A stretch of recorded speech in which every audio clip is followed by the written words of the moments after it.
It's not about politics, it's about football. This is a simple game. We're going to run the ball, and we're going to pass the ball. We're just going to play football, really. How good of a football player are you? I just get in and try to spin it. That's all. I just love the game. It really is the best time of the year.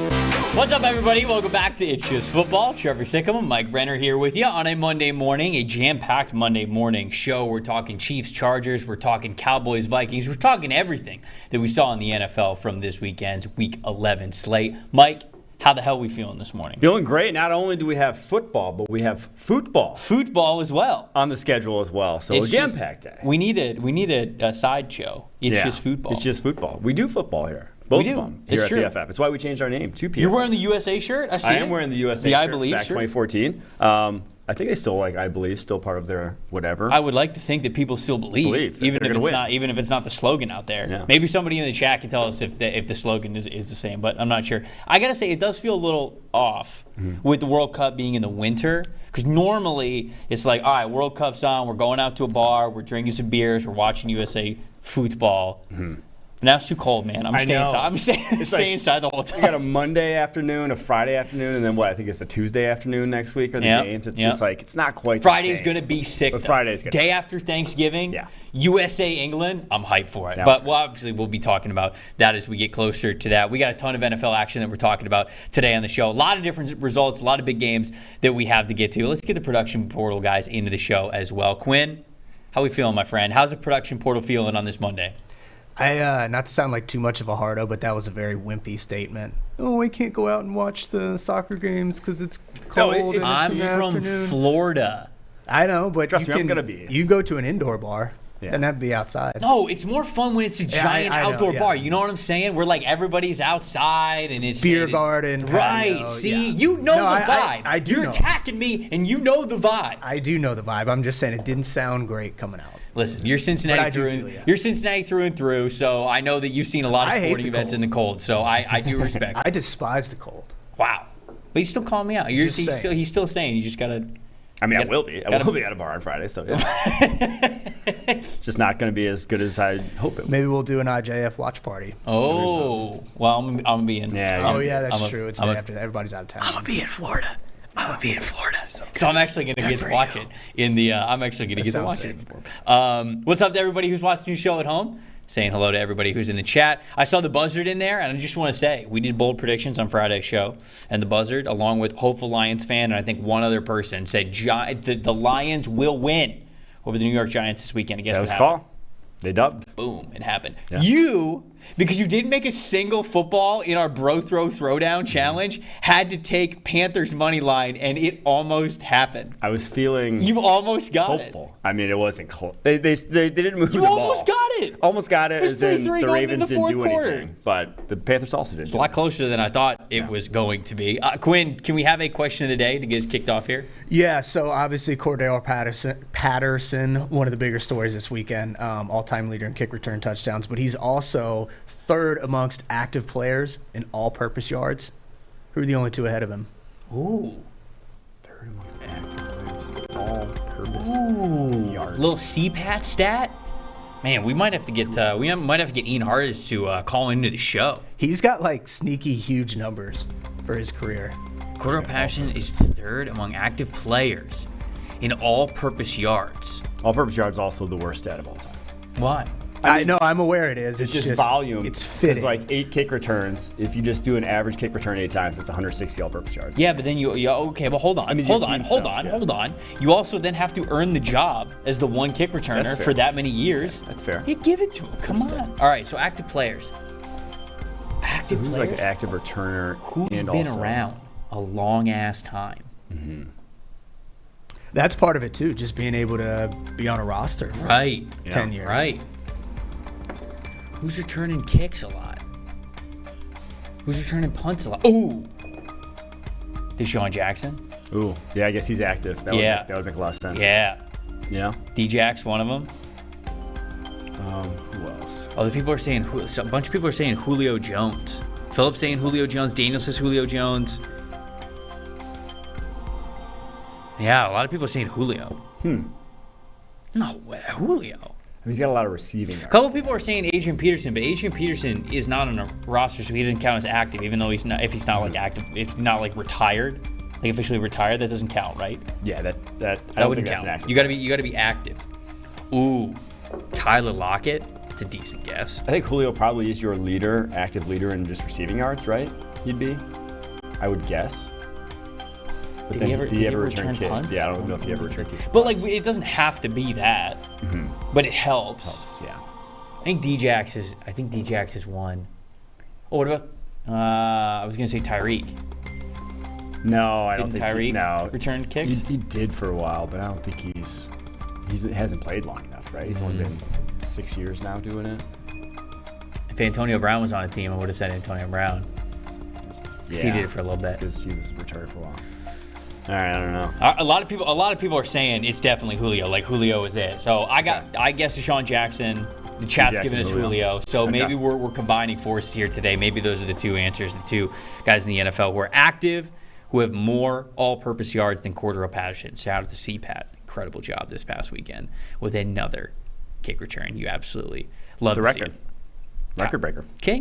King, absolute king. Like I said, I feel like Ian Hardens is here with us in spirit here on a Monday show, even though he joins us every single Friday. All right, Mike, before we get into our superlatives, we're going to get into our superlatives and give you what the game that matters most, game that mattered most to the playoffs, game that mattered most to the draft. We're also going to make sure to shout this out. We're going to have Ari Hasan on in a couple of minutes to tell us what in the world happened with the Minnesota Vikings yesterday and the rest of the NFL, because he covers the league as a whole now for Pro Football Network. So we're going to be chatting with him in a second. But first, we've got to talk about the Chiefs-Chargers game. Yes. This game, once again, goes to the Chiefs. 30-27, the final score. Mike, I feel like it is something that we as football media are bad at. We look at teams and we go, oh, these two players or these two quarterbacks, they're going to be ruling this rivalry or they're going to be ruling this conference, this division for the next decade. And honestly, doesn't happen very often. We get way ahead of ourselves. Sometimes those guys are even out of those teams in 3 years. But it feels like we are getting to a point where we can confidently say that Justin Herbert and Patrick Mahomes are going to rule this division, it feels like, for the next at least 4 or 5 years. Yes, and honestly, I was going to more so go the Chiefs side of this, because the Chiefs have ruled the division for so long. And to me, it's a testament to the coaching side of things. Not only the fact that they've obviously had Patrick Mahomes there, that's a huge part of it, but Andy Reid's record in divisional games, the fact that they've been able to basically draw a line around every single one of those games and only lose 1 or 2 basically a year in a division that now was supposed to be very good, one of the best divisions in football. People are calling it one of the best divisions of all time just from a talent perspective. In fact, they still haven't lost an AFC West game this year. And that's kind of been their MO over the whole course of the Andy Reid era there in Kansas City. Just speaks to how good he is at game planning for you when he knows, when you know a team, as obviously you do in your division, playing it multiple times a season, how good Andy Reid is, still breaking tendencies, still being able to put points on the scoreboard. And it's just, the Chiefs have to be your Super Bowl favorite right now. Chiefs and Patrick Mahomes has to be your MVP favorite. It has to. There's no other way around it. I mean, they had the toughest schedule in the NFL through the first 10 games of the season. They went 8-2. Right, and now I think they have one of the easiest schedules moving forward, and you can't imagine that they're going to finish with much more than 3 losses, if 3 losses on the season, because of how well they're playing. This is I think we are actively watching a dynasty. I really do. And again, I don't want to be too hyperbolic. I don't want to throw that word around a lot, but it feels like we're right in the middle of it with the Chiefs. Going back all the way to 2018 when Patrick Mahomes was really starting to come along and make a name for himself in the NFL, and we've known that the years that followed, how incredible he's been, what he's been able to do again this year. No Tyreek Hill, we talk about that all the time, and just how it continues to look like this offense is a well-oiled machine. They got a Hall of Famer head coach with Andy Reid, and how well that he's been able to orchestrate that offense. Like you said, it's a future Hall of Famer in Patrick Mahomes. It's a future Hall of Famer in Travis Kelce. Like, it's just unbelievable what they are able to do week in and week out. But I also want to shout out Justin Herbert, man. Justin Herbert, not quite on the level that Patrick Mahomes is, but I saw this tweet last night from a lot of people, it felt like, that Mahomes was just like on a level of his own and no one can ever touch it. Or Mahomes, the tweets where it says like Mahomes isn't from this planet. Like he's playing a different sport than everybody else. I want to give Patrick Mahomes his credit. I agree with you completely. MVP, best player in the NFL right now, these are true things. But the throws that Justin Herbert made last night, this guy is unbelievable as well. I don't want Patrick Mahomes' greatness to take away from what we're seeing from Justin Herbert as well. These are two of the best in the NFL, and they went head to head last night. Yes, Mahomes is number one. He's in that top slot. But I don't believe that the gap is so big between him and what we've seen from the arm talent of Justin Herbert. Herbert's not quite on that level when it comes to playing outside of structure. Mahomes, I think, is a magician in his own tier in that regard. But, dude, just the things that Herbert can do with his arm. He just put it on display last night. My jaw was on the floor so many times when Herbert was back there to throw as well. So, for as much as we need to give Patrick Mahomes his credit, I don't want it to seem like Herbert's that far away from this dude because he was unbelievable last night. See, I think he kind of is that far away from him just because of the one thing you mentioned, the outside the pocket stuff that separates Mahomes from everyone. It's like you can completely shut down his receivers on any given play. That doesn't mean you shut down Patrick Mahomes. You know, whereas for Justin Herbert, it seems that's kind of the difference between the two. And what always seems to tip the scales in Mahomes' favor is that Herbert nails in structured plays, accurate throws down the football field, wherever it may be. But just that little bit of maybe giving you that extra cherry on top, it still goes Mahomes' way. And I think that's why everyone's chasing those sort of plays at the quarterback position more so now than at any point in NFL history. Man. Nathan says, sorry, Trev, I got to disagree. Herbert's extremely overrated. God, I don't know how, man. How is he overrated? You watch some of the stuff that he was able to do last night. I cannot agree with that statement at all whatsoever. TJ says, I would take Herbert over anyone not named Mahomes and Allen. I think a lot of people would probably agree with you, but he's in that conversation. I was in awe of what Herbert was able to do. Some of those throws were absolutely silly. He had that third down throw. What was it? 3rd and 18. Was the game on the line at that point? Yeah, it was. Was that was the last drive? 3rd and 18, and just an absolute bomb right in the breadbasket. Cold as ice of a throw. Those are the things where, yes, what you said is the reason why Mahomes is number one. I don't think we can really question him as number one right now. We can't, especially for what he's been able to do, not just right now, but also longevity-wise. Yeah. We know it's something that continually be a thing for him. It's no kind of fluke. But the talent of Herbert and what he could do and where he could put that football, it's just beautiful, man. I think that he is an unbelievable talent. I didn't want to take too far away from that. What about Travis Kelce, man? I'm looking at Travis Kelce's stats here, and we have him 10 targets, 6 catches, 115 receiving yards, 3 touchdowns. 89 yards after the catch, 4 explosive plays. This one was crazy. 5.1 average depth of target, and yet 19.2 yards per reception. Travis Kelce is truly making a case for one of the best tight ends to ever play the game. I mean, he's already made that case. Is he the best or is he not right now? Is the argument is he better than Gronk? Or I don't think he's. No, I mean, I wouldn't pick Travis Kelce over Gronk. I do think that right there, though, the yak ability, I would take Kelce in that regard. I would take Kelce as a pure separator over Gronk in that regard. Now, Gronk, in terms of contested catch ability, in terms of his inline run blocking, was a different animal altogether. But those are the two right now. Mm-hmm. It's one of those two in terms of greatest tight end of all time.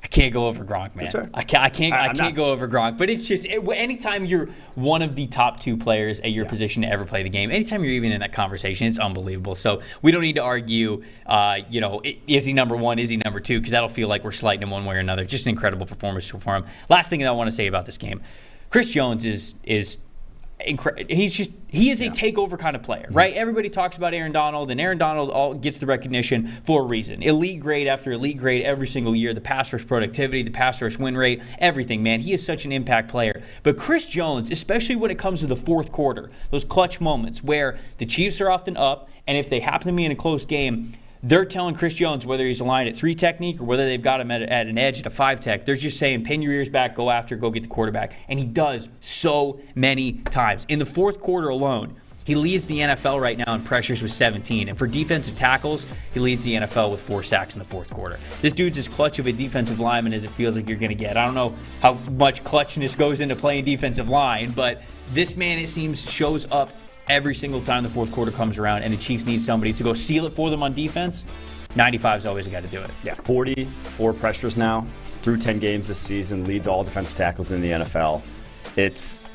He is probably the second best DT outside of Aaron Donald. I don't think that's really a debate at this point. I do think Chris Jones is your DT2 in the NFL right now. All right, we said that we were going to get to it. A game that confused a lot of people in a lot of ways was the final score, at least, of the Minnesota Vikings versus the Dallas Cowboys. So to help clear up the picture a little bit, we have our good friend Ari Hasan on here with us. He covers the entire league for Pro Football Network. Also covered the Vikings specifically for The Athletic before this, which is why we had to get him on the show to, of course, ask him about all things Vikings, specifically Kirk Cousins.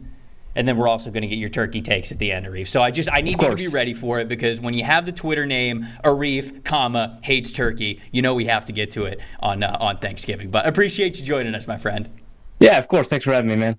All right. So simply put, the hell happened yesterday? Like what in the world happened with the Minnesota? I have to just put it out there as bluntly as that. 40-3. That's rough. I don't remember what the exact stat was, but worst loss at home for the Vikings since it felt like, what was it, the 60s, something like that. But just what happened with it? An 8-2 team. It's not supposed to happen to an 8-2 team. So are the Vikings a real 8-2 team? I guess that's kind of what I'm asking here. I mean, I guess it depends on what you mean by real, but I think if you compared them to like 8-2 teams across history, they'd have a lot less quality to them than most of those squads, which isn't a huge insult. 8-2 is a pretty good record to have, right? But for the most part, they've played like a bit of an above-average team that's benefited from a lot of luck. I mean, I feel like if you're a team that like 3 of your games are won by fourth quarter special teams turnovers, right? How much of that record is reflective of how dominant you are as a team? And I think that's like not the case, right? I think Dallas, for example, is a team whose quality, is understated by their record, right? Because, getting Dak Prescott back, having, that kind of quality offense along with the type of defense that they have, they can vault themselves into the conversation by the time they enter the playoffs as one of the NFC's best. And I think it's really difficult for teams, like the Vikings, like the Giants, to kind of be in that conversation when they might come out ahead sometimes, but they're always in the fourth quarter trying to regain a lead that they lost, right? And if that's where you are, good teams will find themselves in that situation a good amount, but all of the time, that feels like that's not really the kind of team that is winning at a dominant level. So it's a combination of the fact that the Vikings are probably not as good as an 8-2 team typically is, as well as they got bad luck. They had a bunch of good luck in a couple of other games. They had some bad luck in this game. They had a number of drops, for example, from TJ Hawkinson. Christian Darrisaw, for whatever reason, had his worst game of the season right before, he got a concussion. And then Blake Brandel comes in and plays like a backup left tackle. Honestly, probably availed himself a little bit better than a lot of tackles in that situation, but not great, right? And so, you have this combination of events, right, where, Dallas has all the breaks go their way. And I don't mean like in this unfair kind of way, right? I wouldn't say it's, the refs are the difference between a 40-point Dallas game and a 30-point Dallas game or anything like that. But, they dropped fewer passes. They had a couple of, 50-50 calls go their way, like, the CeeDee Lamb catch at the end of the half. That kind of stuff. And it just kind of builds up, right? And so teams that are probably about 6, maybe 5, maybe 4 points apart end up becoming 37 points apart because that's what the NFL does. Yeah, I want to ask about that injury to Christian Darrisaw that you brought up. Their second straight week now with a concussion already ruled out for Thursday's game against the Patriots.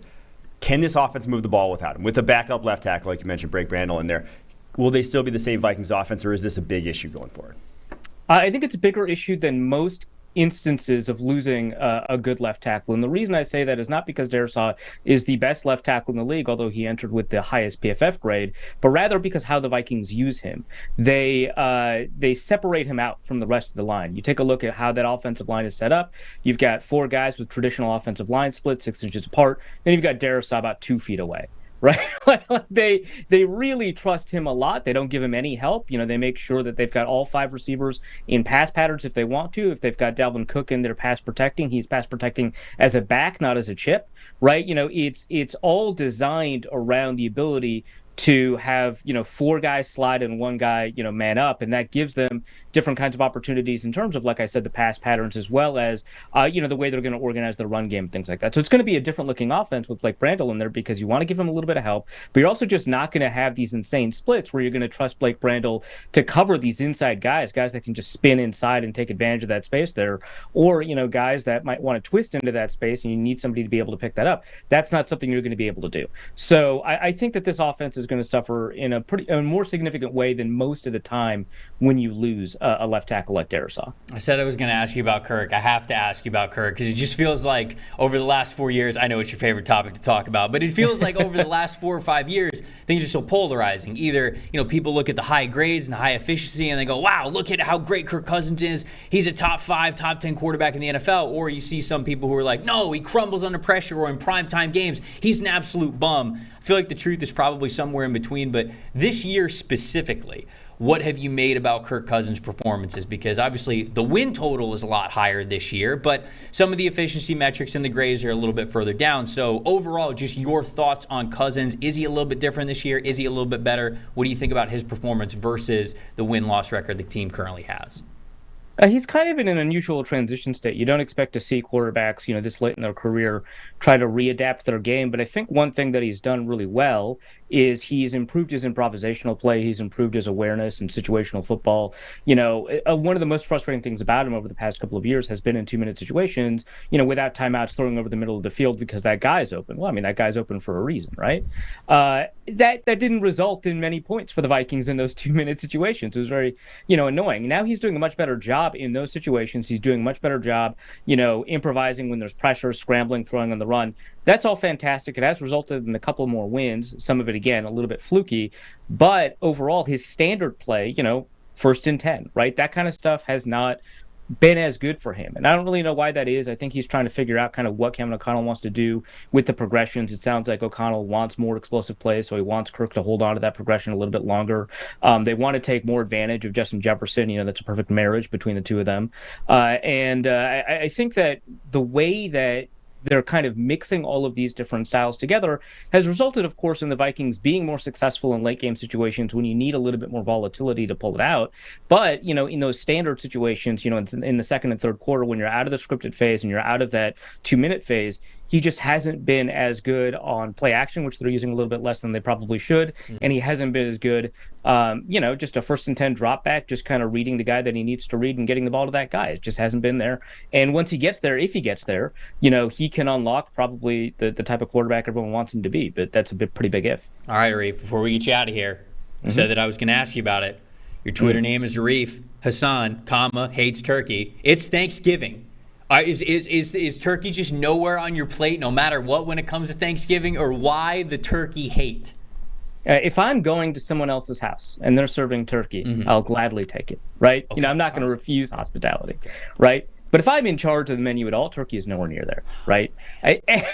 The thing is, you can make turkey taste pretty good. There's a viral TikTok going around about a spatchcock turkey that I think is probably a wonderful recipe. The issue is the amount of effort that you put into turkey is better spent putting into other meats. They'll taste better if you put the same amount of effort into those meats than if you do it into turkey. Right? You can smoke a turkey. That's fantastic. You know what else you can smoke? You can smoke ham. You can smoke tenderloin. You can smoke wings. You can do all kinds of things that produce a better meat that's less finicky, that requires a lot less. Because turkey's dry most of the time. You can cook it well, not make it dry, right? But you can also cook other meats well. And you've got a lot more leeway with those meats. And they're going to taste better when you're done. So that's the issue with turkey, right? It is a strictly inferior meat. Mike, quick thoughts? I would disagree a touch. Turkey breast, though, is definitely, I would say, strictly inferior. But a turkey leg, cooked well, can go above. Turkey leg's pretty good if you pick your way around all of those friggin' tendons. The tendons are the only weak spot. Hey, I don't know the phrase off the top of my head, but like nothing's worth it unless you have to work for it. That's Thanksgiving. That's Mike's Thanksgiving. That's what he wants. Meanwhile, Arif just wants to get to the best parts. And you know what, folks?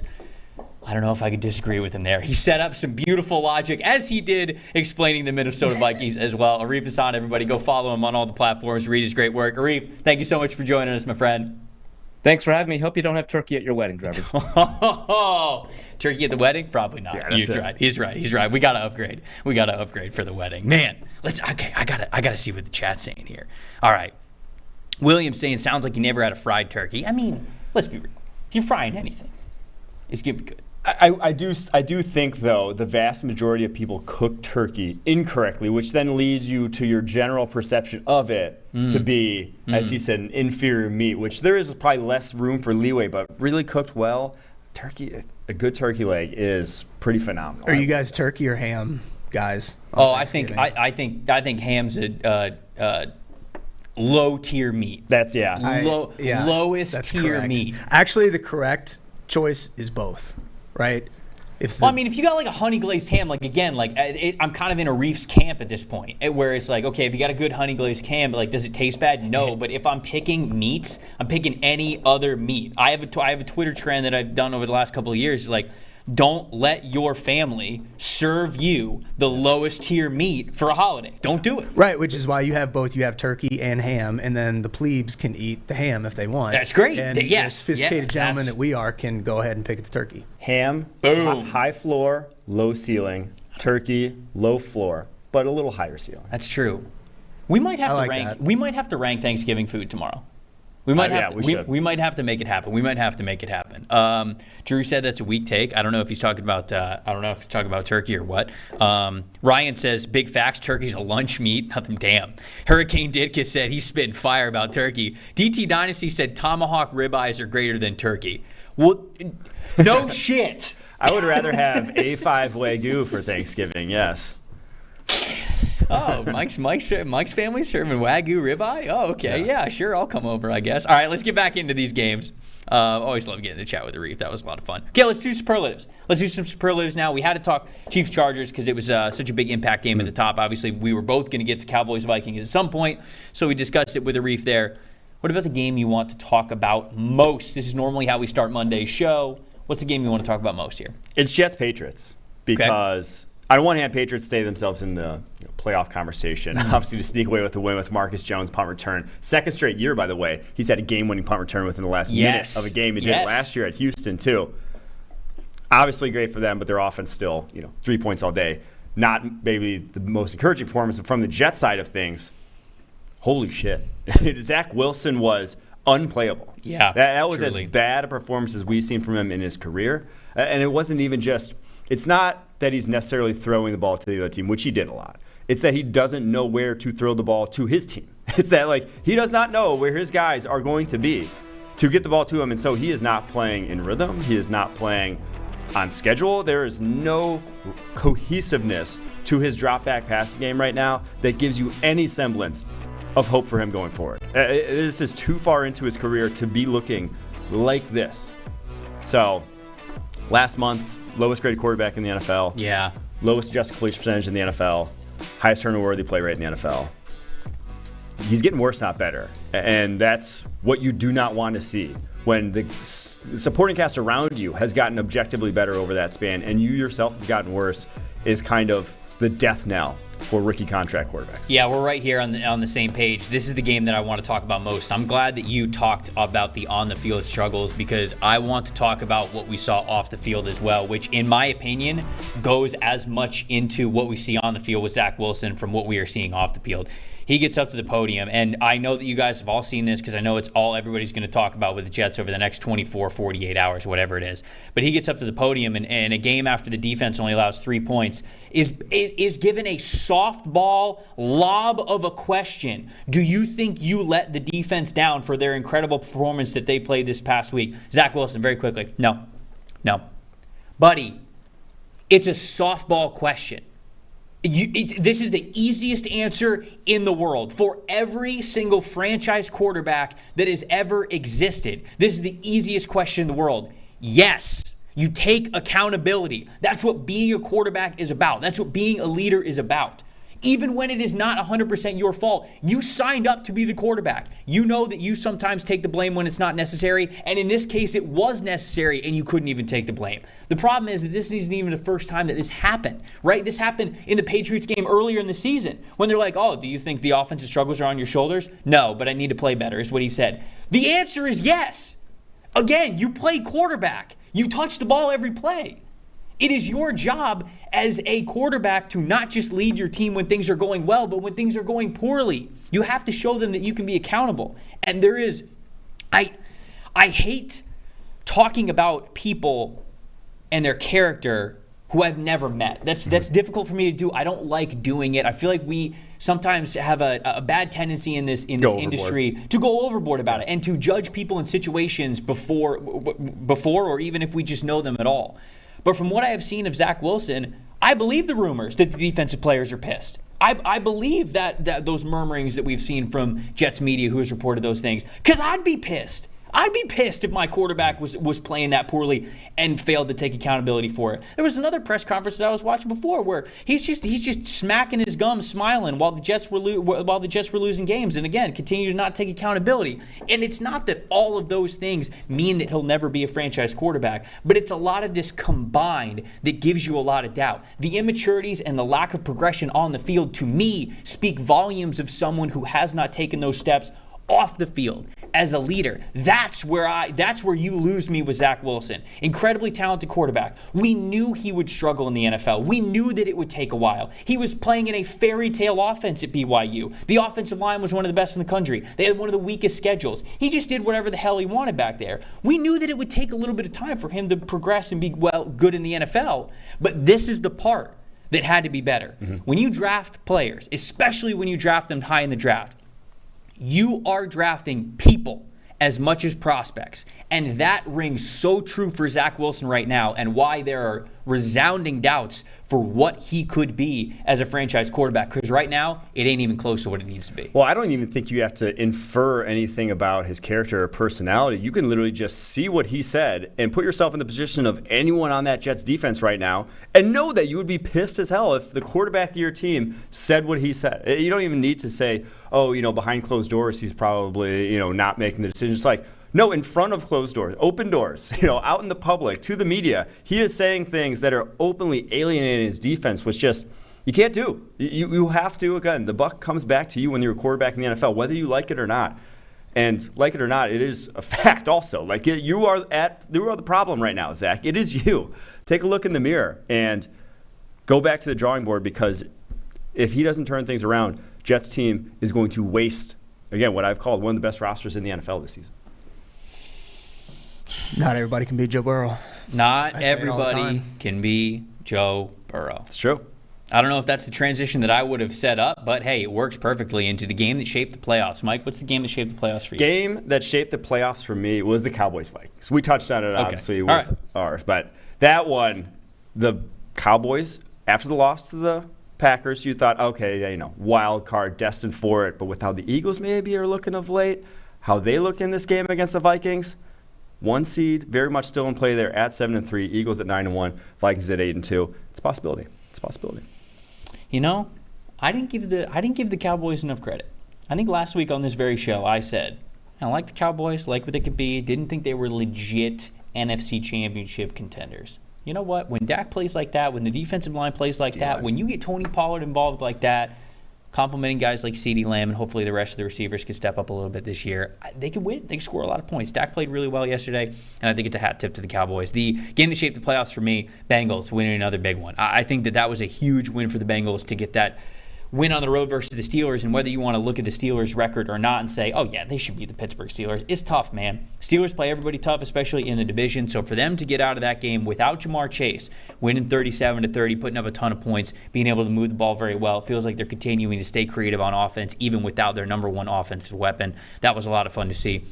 I know Joe Burrow had 2 interceptions in the game, but that TJ Watt interception shouldn't count. Insane. Yeah. It's one of the craziest plays I've ever seen. It'd be crazy if he hadn't done it before, though. But that's kind of his MO now. He is. TJ Watt is just truly one of the best football players on the planet. And I think that this game also shaped the playoffs because when you look at the Bengals versus the Ravens when it comes to spots for winning that division and making it into the playoffs, unfortunately for Cincinnati, that was a huge game because they're already at a disadvantage when it comes to winning that division. Ravens almost have an 80% chance to win that division despite being only 1 game up on the Bengals right now in the standings. Bengals obviously sitting there with just a 20% chance to win it. Ravens, 29th toughest schedule remaining, which If you can do math with 32 total teams, one of the easiest in the NFL. Bengals. Still the hardest. Toughest schedule remaining in the NFL. They got to play the Chiefs. They got to play the Bills. They got to play a lot of good teams here down the stretch. So if the Bengals end up making the playoffs, holy cow, are they going to be experienced against some of the best? Well, that's why this is huge for the playoffs. It's because every game from here on out is basically a playoff game. You go to Tennessee for the Titans. You have the Chiefs at home. You have the Browns at home with Deshaun Watson coming back. You have the Bucks on the road, Patriots on the road, Bills and Ravens. All of those teams are good football teams. It is going to be a dogfight to win any of those seven remaining games there. So if you're a Bengals fan, that one had to be, that was domino number one. Now you got to go on a stretch kind of like they did last year. I'm not putting them, not putting it out of the realm of possibilities by any means. But this is a murderer's row. There's a reason it's the hardest schedule in the NFL is because there's no letdown gas pedal game you have going forward here. What about the game that shaped the NFL draft this past weekend? What do we got? I am going to the Bears at Falcons. Bears almost this was probably the best case scenario if you're a Chicago Bears fan, right? This season, you have your quarterback humming, looking like a guy that you can truly build around. But you're also not winning games because you knew this was one of the worst rosters in the NFL going into this year. We ranked their offensive line, I believe, 31st, and the receiving core 31st heading into the season. It just never was going to be good. So that he can look good in that situation means you're drafting number 3 overall right now at 3-8. You have Justin Fields on a stretch where he's had only one below average graded game out of his last 7 after that rough start to the season. If you continue losing games looking like this, it won't take much to flip a lot of those L's into W's next season. It will not take too many guys, and they're going to be in a position in the draft now to get those guys. So if you're a Bears fan, this is what kind of was your dream scenario all along. I feel like it's just been the whole season, right? The offense is looking better. The offensive line's looking better. You got some rookies. Like you got Braxton Jones at left tackle looking like he can actually be a starter for you. You have Kevin Jenkins playing exceptionally well at right guard now. Like a lot of the guys you were hoping, let's see it, they've now shown it. I mean, defensive side of the football too, right? You've got the young defensive guys stepping up. Jaquan Brisker had a really great game yesterday. Obviously, you move on from Roquan Smith, so you move on from that contract. You get some extra draft picks, right? Even though, they added Chase Claypool, so it's not as many draft picks as you thought you were getting. Anyways, I do think that it feels like it's almost best case scenario for the Bears. They are inching closer to where you want them to be for a quick flip turnaround, but they are keeping a pretty high draft pick in doing so. I'm going to go to the Raiders and the Broncos. Raiders end up winning this game in overtime. Absolute thriller from the AFC West.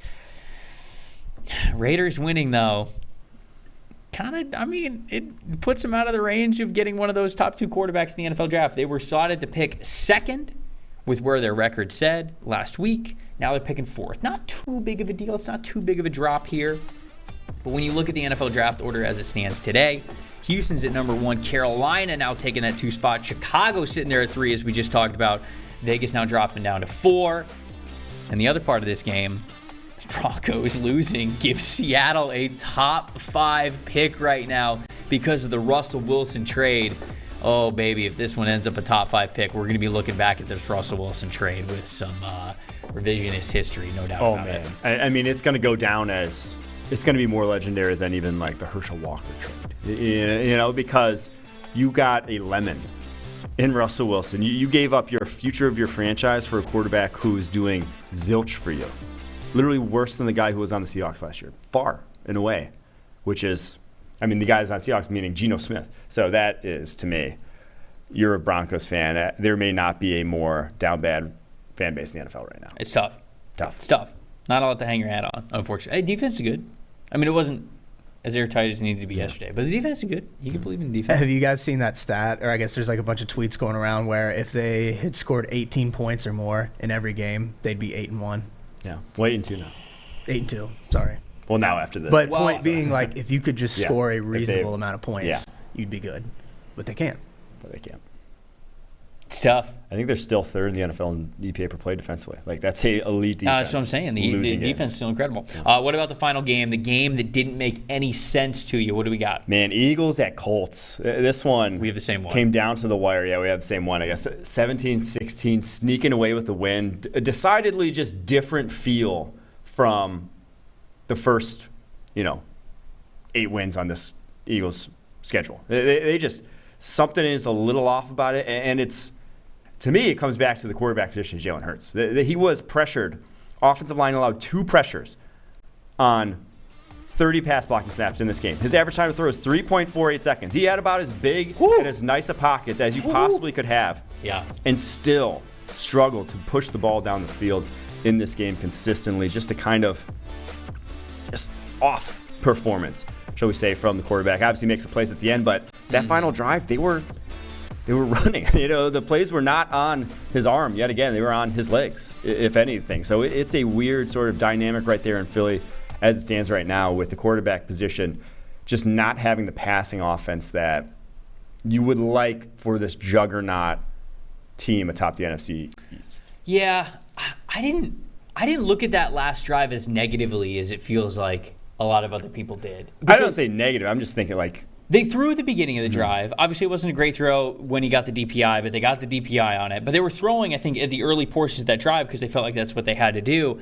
But then once they got on the opposite side of the field, they just ran the ball a lot because they basically were looking at a situation where even if they would have scored a touchdown and gone for 2, you're only up 2 in that case. So a field goal loses it for you anyway. So they basically needed to get the clock down as far as they possibly could. So I didn't hate that last drive. And in fact, I think I was a little bit more encouraged because for as not superhero of a performance that we saw from Jalen Hurts, they still got it done. And to me, that's the Philadelphia Eagles. I feel like they have a lot of different diverse talent, especially on the offensive side of the ball, to win in a variety of different ways. If one script's not going well, they have the ability to adjust and kind of come around at the end and have a drive to end up getting a win. This game didn't make sense to me because I just like the Colts just feel like as an organization just don't make sense to me. Obviously, there's the Jeff Saturday stuff, but you look at the Colts the last 2 weeks have been extremely competitive, a good football team. Frank Reich, the reports came out that he basically was forced to go to Sam Ehlinger, when Matt Ryan had his injury. And so, that was an Irsay move. It feels like all of the beat reporters have said that it's very interesting that Jeff Saturday got to come in and basically pick his quarterback no matter who it was. It wasn't just like, okay, we're hiring you. You have to play Sam Ehlinger. So then, Matt Ryan comes back after the injury. He's healed a little bit because he had a shoulder sprain, right? And that's why people were like, no, he only missed time because of that. But I don't understand what's going on in Indianapolis. I don't know who's going to be the head coach there next year. I don't know who's going to be the quarterback. They're too competitive. I feel like they're going to win too many games to be in range for a really good quarterback in the draft. And so the Colts just still don't make any sense to me. Jeff Saturday is making coaching look a lot easier than a lot of people make it out to be. I'll just say that. Right. And I just the whole Indianapolis operation doesn't really make any sense to me. Frank Reich has talked about. Did you see Nick Sirianni's presser yesterday? Nick Sirianni was fired up. He was like, Frank's one of my good friends in this industry. I was hoping I was going to get to coach against him. He's like, if you want my opinion, well, I think he said that I can't give you my real opinion up here at the podium of whether I think that he should be coaching still or not, because he thinks Frank got screwed. A lot of other people think Frank got screwed. And Saturday comes in and he's allowed to do whatever he wants. Now they're looking competitive again. I don't know, man. Just Indianapolis feels like a mess. So they've got to tighten things up pretty quickly. I don't know what's going to happen with them next year, so it's going to be what am I trying to say? I was going to say fantastic, but that's not really fascinating. That's the word. Fascinating. Thank you. Appreciate it. Fascinating offseason for the Indianapolis Colts. All right, that's all of our game superlatives that we have here. Going on to a different segment. This one's going to put us on the hot seat here. Okay. Playing a little buy or sell here, as we see right behind me. A little Price is Right theme. I think we might have some Price is Right music at some point. Oh, there's a little bit. There's a horn. A little Price is Right music at some point. But Quinn is going to set all of these things up for us as our incredible host of the game show. Quinn, usher us into a little buy or sell today. I don't have an actual stick money, so this is. I saw what you were going for there. Vikings are fake 8-2. Ooh, Vikings are fake 8-2. Buy or sell, Mike? I think I'm buying in that. You're buying that they're fake. That they're fake at 8-2. You're buying the fake. That 8-2 is fake. They have a negative point differential at the moment, and obviously a lot of that's because you lose a game by 37. It's going to be difficult to overcome, but they've been a scraping by their teeth 8-2. They feel much more like a 6-4 team at the moment. I'll just say. So if that's what we mean by a fake 8-2, obviously every win is hard fought in the NFL. No one gives it to you for free. But they don't feel like an 8-2 team. So I'm buying. Yeah, what's the Vikings point differential? Isn't it like -2 on the season? Yes. Sitting here at 8-2. So I think that I have to agree Sounds a little harsh to say that they're fake. Any team would be fake, but I do have to agree with you. I think that this is more of a above 500 team for how well they're playing, but I think, it's probably 6 wins, a little bit more accurate to depict where the Vikings are and how much faith you should have in them going into the playoffs. Yeah, and I will say, if Christian Darrisaw misses a lot of time with that back-to-back concussions, if he is out, obviously the timeline for something like that is always way up in the air. No one's really knowing when he's going to come back. Good point. That's massive. They cannot deal with it. They were not good enough on the interior, to lose one of those 2 tackles. That was kind of holding everything in place there offensively, as Arif alluded to. Without that in place, they may be in big trouble offensively. Let's see what the chat's saying. Are they buying or selling? The Vikings are a fake 8-2 William. They're going pretty fake, I think. Says fake. Yeah, I do see that. Drew says that he's selling. He's not buying. Wow. Well, he's selling. So he thinks that they're for real. Okay. All right. So Drew's saying that they're for real. They're for real 8-2. Philip says, their record is 8-2. Okay. Sounds like they're buying it. Josh is buying it. Jeff's buying it. Nick's buying it. Yeah, a lot of people saying it's fake. Seems like most of the chat, like you said, Stone, they're saying that the Vikings are indeed a fake 8-2, but it sounds a little harsh to say fake 8-2. What's the next one? What do we got next, Quinn? Cowboys, number 1 seed in the NFC. Ooh, we buying or selling Cowboys number 1 seed in the NFC? Let's take a look at Selling. Eagles are sitting there at 9-1. Vikings are 8-2. Cowboys, though, 7-3. They're right there with them. You're selling it, though? Selling. Okay. Now, they do have somewhat of an easy schedule going forward. Okay. 26th hardest schedule, 7th easiest, if you want to say it like that. The Vikings also have an easy schedule going in, and it's not like the Eagles have a murderous road. They're 18th in terms of the most difficult schedule. So everyone kind of has somewhat of an easy path down the stretch. I just don't think that this Cowboys team, especially this offensive side of the ball, they have not been nearly consistent enough, in my opinion, to warrant said praise. Yeah, I'm selling this as well. I don't think they're getting the number 1 seed. Like I said earlier in the show, I'm giving them a lot more credit as a potential playoff team and what they could do once they get into the postseason. But number 1 seed, I don't think they're getting that bye. They are 2 games back of the Philadelphia Eagles right now. They only play the Eagles once. If they play the Eagles twice, then it really could be up in the air because you could make up those 2 games immediately. But Eagles' schedule moving forward, they got the Packers at home, the Titans at home, at the Giants, at Chicago, at Dallas. So obviously that game is going to be a tough one for them. But then hosting the Saints, hosting the Giants to end the season. So just very easy for Philly right now. They're up 2 games on them. I can't see it. Can't see it. So I'm selling as well. What's the chat doing? Hopeful Lions fan says buy if they get OBJ. Does that actually move the needle for them? Ooh. I think it would move the needle. I think it moves the needle, but I would still have the Eagles as the betting favorite. You know, all of a sudden, if they get OBJ and OBJ is even 80% of what we've seen from Odell Beckham Jr., what he's capable of, that's a lot better for the postseason run. So maybe you don't get the number 1 overall seed. It might be a little too late for that, but could make some noise in the playoffs. Seems like a lot of people are selling, though. Wow, a lot of people are selling. Yeah, a lot of people are selling. Jack is the only one who's buying. Well, William is buying as well. Damn. A lot of sells here. Okay, what's next?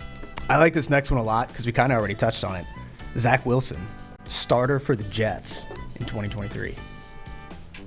Selling, no hesitation. Man, they haven't shown enough. They will be looking elsewhere, and I even think they'll be going trade package elsewhere. Is what I think. They're going to be attacking a veteran because they're too good not to. They can't reset this and go and see. I wouldn't be surprised if they make a play at someone like a Tom Brady, at someone like an Aaron Rodgers. Whoa. To try to get a 1 year or 2 year window to win with this team because they're good enough to do so. They're just not good enough at the quarterback position. And even then, you don't have to. If you do make a move like that with a veteran, you can just let Zach Wilson develop behind a guy like that. Then. That would be ideal case scenario. You think Aaron Rodgers is a New York guy? Okay. So this is what my question was going to be. I was going to bring this up. Brady is not going to leave Tampa to go to the Jets. I could not imagine he's going to do that. He wanted to be in Bill Belichick's division. He got a Super Bowl though. He got a Super Bowl, and Bill is really. But he was the Dolphins' whole thing was because he wanted to get back at him. I don't think that I do not think Tom Brady is going to go to the Jets. Okay. I don't hate your thought process with a veteran though. Yeah. But who's the veteran? If it's not Aaron Rodgers, Derek Carr's the other one that everybody thinks of. Jimmy Garoppolo is another one that people think of. I don't hate where you're going, But if you don't get Aaron Rodgers to New York, then are you really going to be able to make an upgrade there for a veteran? I mean, anyone's an upgrade right now. Well, sure, but enough to... Even Derek Carr is still an upgrade there, considerably, you know? Yeah, he hasn't been great this year, but he's still a massive... They just have average quarterback play here. This is one of the best, this is a team that is right up there for competing in the AFC East. I can't believe I'm here, but I'm also selling this. Yeah. If Zach Wilson is a starter for the Jets, it feels like it's going to be in like a Sam Darnold, like you have somebody behind you who your leash is pretty short. Yeah. To me, certainly as of right now, as we're recording the show, you can't go into 2023 with just Zach Wilson. It'd be crazy to do so. Mm-hmm. He'd have to have a massive turnaround over the last month and a half of the season to not warrant that. So I'm also going to sell. Seems like we got a lot of people who are also selling this, which is crazy to think, man. That quarterback contract, year 3, number 2 overall, for them to move on from him already, not great. Not great for the Jets, especially coming off of Sam Darnold as well. But I think I'm selling as well. All right, what's the next one? Easiest buy in the world. Bengals are back. So it's not tangible. It's just Bengals are back. Yeah, Quinn just came up with this, and he just wanted to hear us say the Bengals. No, I didn't make the topic. I mean, I'm buying. I guess I'm buying that the Bengals are back. We bought that like 4 weeks ago. I've been buying. I think they've turned it around. I never sold. Of course not. I was holding the whole time. I like what the Bengals have been able to do, certainly since not having Jamar Chase. That even gives me a lot more faith in what they're doing, because I think the biggest criticism about how legit the Bengals would be was lack of offensive creativity, some doubts on Zach Taylor, right? I think that's where a lot of people go as the offensive mastermind there, but it feels like they're doing things a lot better now. The worry is that they can be back, but still struggle to make the playoffs with the schedule they have going forward. That's they can be back and still win more games than they lose over this stretch, but still miss the playoffs because the AFC is such a murderer's row right now, because there are the Bills, Dolphins at 7-3. One of them is going to be a wild card because they have the Patriots at 6-4 now with the defense playing the way they are, and because you have the Chargers there at 5-5, still a sleeping sort of giant with how closely they just played, as a lot of people say, the best team in the NFL in the Kansas City Chiefs. So there's a lot of talent in the AFC that one of these teams is going to be left holding nothing at the end of the season, missing out in the playoffs, and it's fortunate. Crip says sell, Jack says sell, Buzzard says sell, Drew says sell, Zach says sell. Come on, guys. Robbie with an emphatic buy for the Bengals being back. Williams buying as well. Quill says you can tell who typed this one. Probably the guy who's wearing Bengals gear on the other side of the glass. But he says it's not. He says it wasn't him. But we're both buying it. We're both buying it here on the set. It seems like we have more faith in the Bengals than the chat does. All right, what's the next one? That's it. Yeah. Oh, is that what we got? No, we got 2 more. All right, do we got? What is it? What do we got? Lions will finish with a better record than the Packers in 2022. Buy or sell? Don't even do that to me. Why do we even talk about non-playoff teams? It doesn't matter. We don't need to talk about it. Lions are 4-6. Packers are 4-7. Mm-hmm. I mean, I don't know. If they finish with a better record, it's going to be by like 1 game, right? I mean, one of these teams might win 7. The other team's going to win 6. I'll buy it. You'll buy the Lions? I'll buy the Lions to finish with a better record, because I do still think you got the Eagles this week, Sunday Night Football. That could put the nail in the coffin in terms of like any chance of making the playoffs if they lose that game. And then once they do, the Packers? Yeah. You talking about the playoffs? I'm saying like you really just bring up for the front office having hope of making the playoffs, like actually statistically eliminate them from contention, that sort of thing. Walk it back to where they have to figure out what they have in Jordan Love. Like they have to start him. If you're the front office, there is malpractice not to, because you have the 5th-year option decision to make at this point, at this offseason. So you have to figure out at some point down the stretch whether they want to start him or not. And if they start him, well, then they're definitely screwed, because we have not seen enough from Jordan Love to actually think he's going to beat teams like the Dolphins, Vikings, Lions last 3 games of the season. Buzzard also says Jameson Williams. coming soon. J-Mo is going to be back. Crip says, I'm buying just to annoy Mike, and you know what? I'm right there. I'm in that same seat. I'm right there. I'm right there with you, Crip. Yeah, but you're like, emotionally hedging. That's not an emotional hedge. I'm just telling you how the season should play out. Feels like a lot of people are buying this one. Joe even says, easiest buy of all time. All right, Stone, do we have one more? Quinn, do we have one more? Whoever's in charge of the mic. We got one more? Yeah, last one. Justin Fields will be the best quarterback from the 2021 class. Ah, man, it is funny how these things turn around so quickly. So we have Trevor Lawrence, we have Trey Lance, we have Zach Wilson, we have Justin Fields, we have Mac Jones. Will Justin Fields end up being the best quarterback of the 2021 draft class? Buy or sell?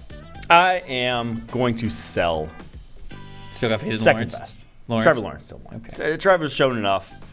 Doesn't have a great situation in his own right. That he's still improving. Like you've still seen the improvement. I still think Trevor Lawrence is going to be the best, but it's close. I mean, he's quite clearly it's them too, and no one else has really given me any reason for hope at this point. I'll sell it.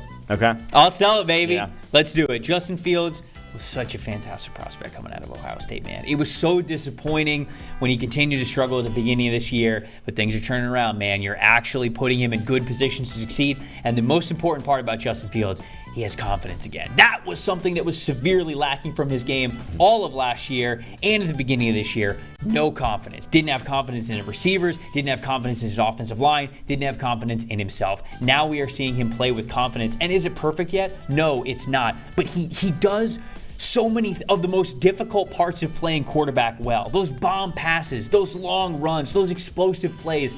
He does those things so well. I've got faith that some of the more on schedule, on script, controlled things with repetition, with better weapons, with a continuously good offensive line in front of them, that'll get better. And you know what? For as much as I ain't giving up on Trevor Lawrence at all whatsoever, I'll give the nod to Justin Fields. Ooh, so you're buying? I am.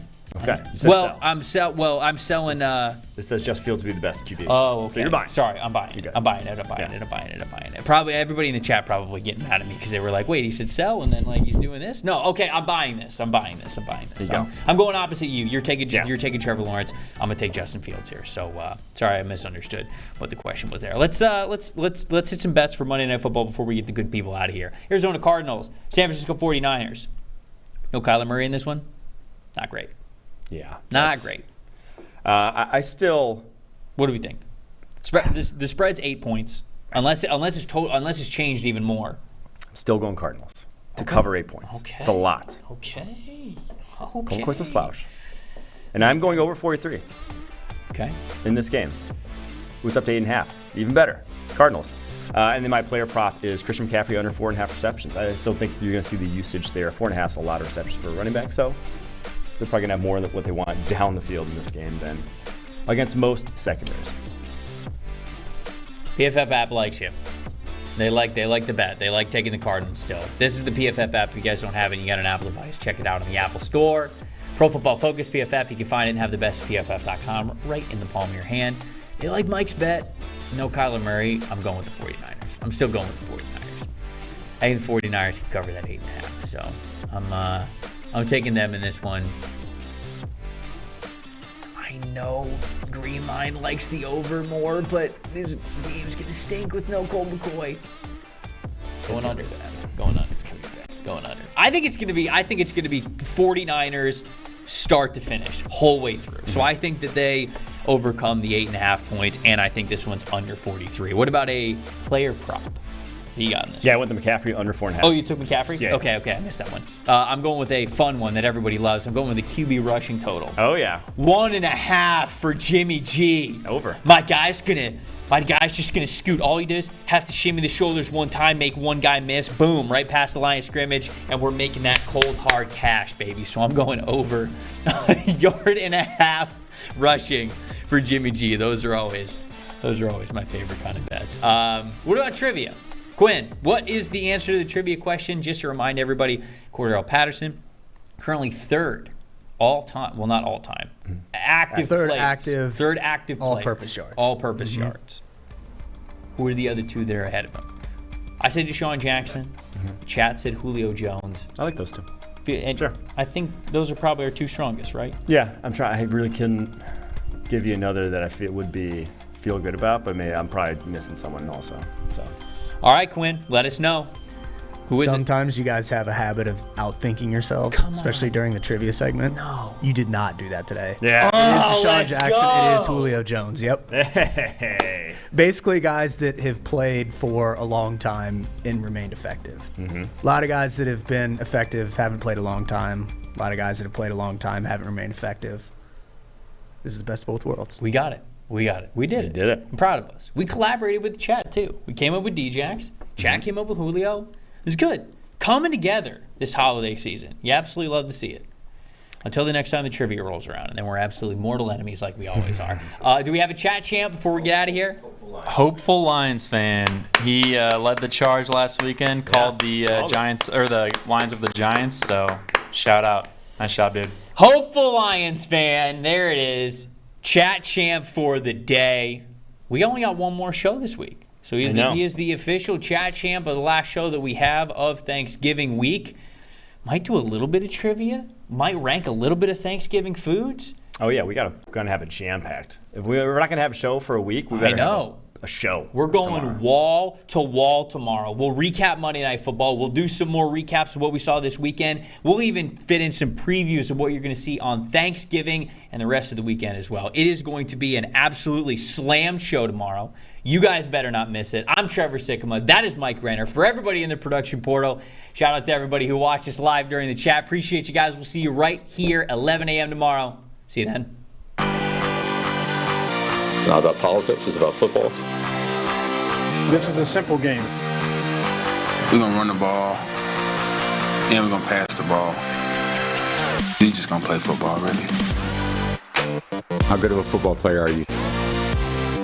Not just get in and try to spin it. That's all.